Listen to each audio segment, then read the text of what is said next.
दारुल उलूम देवबंद की पूरी हकीकत सामने आ गई है। अभी तक जो कुछ छिपा हुआ था वो सामने आ गया है और दारुल उलूम ने कहा है कि गजवा हिंद बिल्कुल जायज है। दारुल उलूम का इतिहास आप देखिए। दारुल उलूम रोहिंग्या घुसपैठियों की मदद करता है, बांग्लादेशी घुसपैठियों की मदद करता है, धर्मांतरण कराने वाले जिहादियों की मदद करता है, जनसंख्या विस्फोट की वकालत करता है, दारुल उलूम बम विस्फोट करने वाले आतंकवादियों की मदद करता है, पत्थरबाजों की मदद करता है, मजहबी उन्माद फैलाने वालों की मदद करता है, दारुल उलूम अलगाववादियों की मदद करता है, दारुल उलूम आतंकवादियों की मदद करता है, दारुल उलूम विदेशी कुरीतियों को समर्थन करता है। उदाहरण के लिए दारुल उलूम बाल विवाह का समर्थन करता है, दारुल उलूम बहुविवाह का समर्थन करता है, दारुल उलूम मुताह मिस्यार तहर्रुस का समर्थन करता है, दारुल उलूम दारुल कज़ा खोलने का समर्थन करता है, शरिया कोर्ट पूरी देश में खुलवाता है, दारुल उलूम 3 तलाक का समर्थन करता है, तलाके हसन का समर्थन करता है, तलाके हसन का समर्थन करता है, तलाके बाइन का समर्थन करता है, तलाके किनाया का समर्थन करता है, दारुल उलूम हलाला का समर्थन करता है, दारुल उलूम चाची मामी मौसी बुआ से निकाह का समर्थन करता है, चचेरी मौसेरी ममेरी फुफेरी बहन से निकाह का समर्थन करता है, जबकि भारत में ऐसा नहीं होता। तो दारुल उलूम सभी विदेशी कुरीतियों का समर्थन करता है, लेकिन भारत की संस्कृति का विरोध करता है। दारुल उलूम वंदे मातरम का विरोध करता है, वसुधैव कुटुंबकम का विरोध करता है, नारी तू नारायणी का विरोध करता है, सर्व मंगल मांगल्य का विरोध करता है। एक कहते हैं वसुधैव कुटुंबकम की जो भावना है भारत की, कभी भी उसका समर्थन नहीं करता है दारुल उलूम। और ऐसा क्यों कर रहा है? क्योंकि संविधान में कुछ ऐसे प्रावधान है जिसका वो दारुल उलूम फायदा उठा रहा है। ये संविधान में जो आर्टिकल 30 लिखा गया ना कि जो अल्पसंख्यक हैं वो अपना स्कूल खोल सकते हैं। आज तक अल्पसंख्यक डिफाइन नहीं किया गया, लेकिन कांग्रेस ने 1993 में मुस्लिम्स को अल्पसंख्यक बना दिया, 1992 में माइनॉरिटी कमीशन एक्ट बना दिया और उसी का फायदा उठा के दारुल उलूम पूरे देश में मदरसा चला रहा है और पूरे देश में नफरत की शिक्षा दे रहा है, नफरती तालीम दे रहा है। दारुल उलूम को अगर आपको रोकना है तो सबसे पहले संविधान में जो प्रियम्बल में गलत तरीके से इमरजेंसी के दौरान सेकुलर शब्द जोड़ा गया था उसको हटाना पड़ेगा। आर्टिकल 11 के अनुसार आपको नागरिकता खत्म करने का कानून बनाना पड़ेगा। संविधान का आर्टिकल 11 कहता है कि जो आदमी जासूसी करे, गद्दारी करे, मक्कारी करे, देशद्रोह करे, भारत को न माने, भारत की संस्कृति को न माने, भारत की परंपरा को न माने, भारत के रीति रिवाज को न माने, उसकी नागरिकता खत्म करने के लिए सरकार को कानून बनाना चाहिए। दुर्भाग्यवश आज तक 75 साल में किसी एक भी आतंकवादी की, अलगाववादी की, जिहादी की, मजहबी उन्माद फैलाने वाले की, पत्थरबाज की नागरिकता खत्म नहीं हुई है।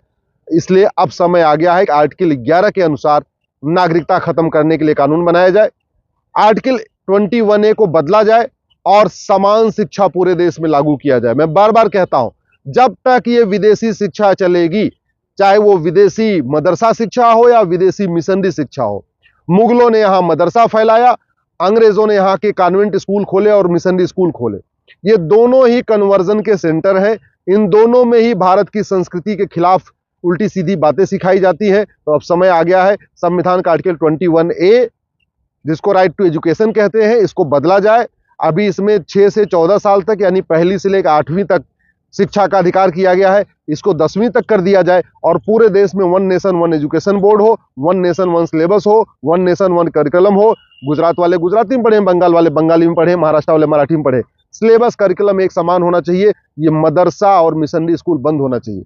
अगर आपको जो ये गजवा हिंद चल रहा है इसको रोकना है तो आपको आर्टिकल 25 को बदलना पड़ेगा। आर्टिकल 25 में जो एक शब्द डाला गया है प्रोपोगेट, उसी प्रोपोगेट का फायदा उठा के मिशनरी भी कन्वर्जन कराते हैं, जिहादी भी कन्वर्जन कराते हैं और दारुल उलूम भी कन्वर्जन कराता है, कन्वर्जन कराने वालों की मदद करता है। तो आर्टिकल 25 को बदलना पड़ेगा। आर्टिकल 30 जो माइनॉरिटी को अधिकार देता है अपना स्कूल खोलने का, उसको बदलना पड़ेगा, क्योंकि उस अधिकार के नाम पे भारत में नफरत सिखाया जा रहा है। तो आर्टिकल 44 जो कहता है सबके लिए एक समान नागरिक संहिता होनी चाहिए, उसको लागू करना पड़ेगा। संविधान के कुछ प्रावधानों को लागू करना पड़ेगा, कुछ प्रावधानों को बदलना पड़ेगा। और सबसे इंपॉर्टेंट, ये दारुल उलूम चलता कैसे है? ये जो पूरे भारत में ड्रग स्मगलिंग होती है ना, इस नशा तस्करी जो पैसा आता है, ऐसे नशा तस्कर दारुल उलूम को फंडिंग करते हैं। दारुल उलूम की फंडिंग कैसे होती है? खाड़ी देशों से हवाला के जरिए होती है, विदेशों से FCRA के जरिए होती है, तो आपको जो 2010 में कांग्रेस ने एफसीआरए कानून बनाया था उसको खत्म करना ही पड़ेगा, तभी विदेशी फंडिंग रुकेगी। आपको हवाला रोकना पड़ेगा, हवाला के खिलाफ कठोर कानून बनाना पड़ेगा, तब जाके फंडिंग रुकेगी। फंडिंग रुकेगी तब जाके जो गजवा हिंद का चल रहा है, पूरा खेल चल रहा है, ये गजवा हिंद का खेल रुकेगा। अगर आपको गजवा हिंद रोकना है, जो गजवा हिंद का जो मंसूबा है इसको खत्म करना है, तो जनसंख्या नियंत्रण के लिए कठोर कानून बनाना पड़ेगा। धर्मांतरण के खिलाफ कठोर कानून बनाना पड़ेगा। घुसपैठ के खिलाफ कठोर कानून बनाना पड़ेगा। और सबसे इंपॉर्टेंट, काला धन के खिलाफ कठोर कंट्रोल कानून बनाना पड़ेगा। हवाला के खिलाफ कठोर कानून बनाना पड़ेगा। और समान शिक्षा लागू करना पड़ेगा, समान नागरिक संहिता लागू करना पड़ेगा, तब गजवा हिंद रुकेगा। अदरवाइज दारुल उलूम पे चर्चा करके, गजवा हिंद पे चर्चा करके गजवा हिंद चलता रहेगा, गजवा हिंद नहीं रुकेगा। समस्या पे चर्चा करके समस्या खत्म नहीं होती है। आपको मूल कारण समझना पड़ेगा, स्थायी समाधान करना पड़ेगा। मूल कारण यह है, ये जो मदनी परिवार है जो पूरे दारुल उलूम को चलाता है, ये भारत का नहीं है, ये मदीना से आया हुआ परिवार है। उसकी सोच आज भी विदेशी सोच है, वो कभी भारत के हित में सोचता ही नहीं है। अब समय आ गया है कि जो आदमी भारत की संस्कृति, भारत की परंपरा, भारत के दर्शन, भारत की ज्ञान विज्ञान के खिलाफ काम करे, उसके खिलाफ नेशनल सिक्योरिटी एक्ट लगाया जाए, यूएपीए लगाया जाए, उसके खिलाफ देशद्रोह का मुकदमा दर्ज किया जाए, ऐसे लोगों की 100% प्रॉपर्टी जब्त करने के लिए कानून बनाया जाए, ऐसे लोगों की नागरिकता खत्म करने के लिए कानून बनाए।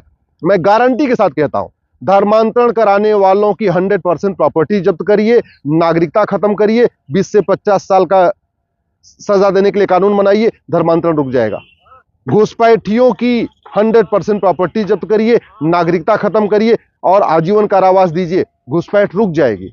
जो घुसपैठियों की मदद करते हैं, चाहे आधार बनाते हैं, राशन कार्ड बनाते हैं, वोटर आईडी बनाते हैं, ड्राइविंग लाइसेंस बनाते हैं, जो कुछ करते हैं, उनकी 100% प्रॉपर्टी जब्त करिए, उनकी नागरिकता खत्म करिए और उनको आजीवन कारावास दीजिए। कोई घुसपैठियों की मदद नहीं करेगा।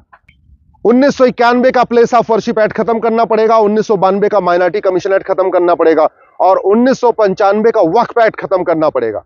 आज की डेट में रेलवे और डिफेंस के बाद सबसे ज्यादा जमीन वक्फ बोर्ड ने कब्जा कर रखा है। ये वक्फ बोर्ड खत्म नहीं होगा तो गजवा हिंद नहीं रुकेगा।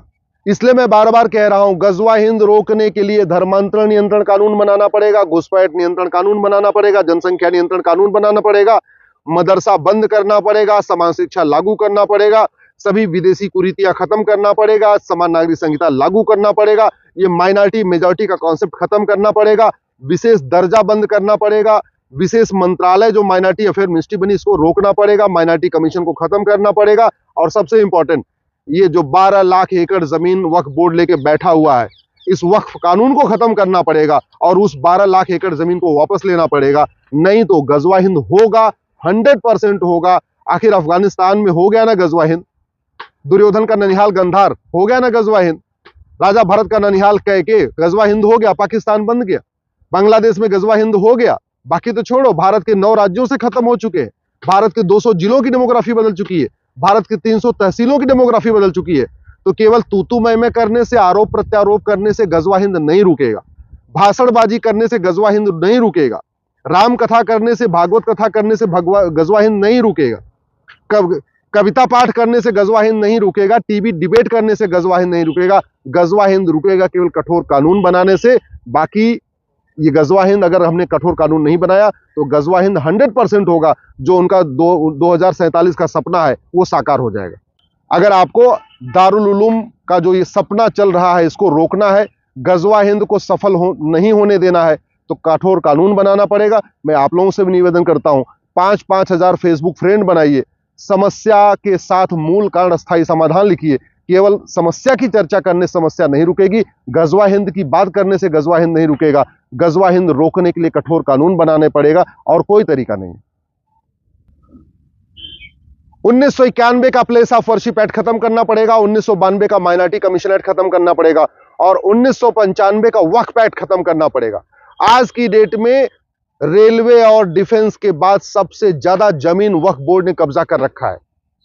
ये वक्फ बोर्ड खत्म नहीं होगा तो गजवा हिंद नहीं रुकेगा।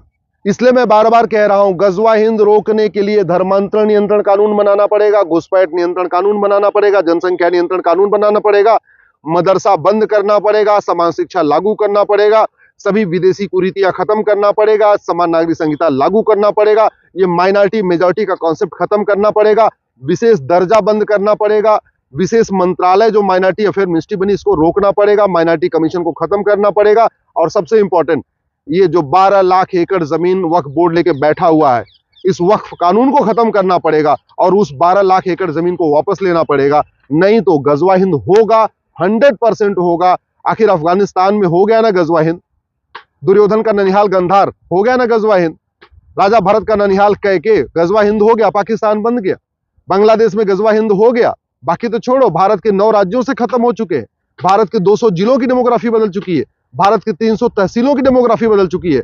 तो केवल तू मैं करने से, आरोप प्रत्यारोप करने से गजवा हिंद नहीं रुकेगा, भाषणबाजी करने से गजवा हिंद नहीं रुकेगा, राम कथा करने से, भागवत कथा करने से गजवा हिंद नहीं रुकेगा, कविता पाठ करने से गजवा हिंद नहीं रुकेगा, टीवी डिबेट करने से गजवा हिंद नहीं रुकेगा। गजवा हिंद रुकेगा केवल कठोर कानून बनाने से।